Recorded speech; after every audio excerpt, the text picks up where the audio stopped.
After February's floods, eastern Kentuckians are in the long process of cleanup and rebuilding their communities. The official major disaster declaration was made a week ago today, meaning the presence of FEMA is expected long term.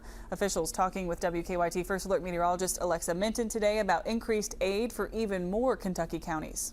All of FEMA cares about those that are impacted before, during, and after disasters. Ahead of last month's devastating flooding, FEMA officials began coordinating with state and local officials about what Kentucky might need. Now, 1 week into the official major disaster declaration, teams are hard at work. We're just above $5.6 million in money that has been dispersed out on the streets to survivors. We are in that phase where we're transitioning out of response, life-saving, life-sustaining efforts, and moving into the recovery phase of this event. Homeowners and renters with property damage are encouraged to visit one of the now 6 disaster recovery centers open. Thanks to surveys, FEMA just made an additional 3 counties eligible for aid. If you live in a county, you feel the impacts, but you've not been yet selected, just know that we are supporting and working with the state to do those joint preliminary damage assessments, so they can be reviewed and determine what kind of aid may come to your area. You know, insurance might cover some, FEMA might give you assistance if your home's not safe to live in, but we're here to fill that gap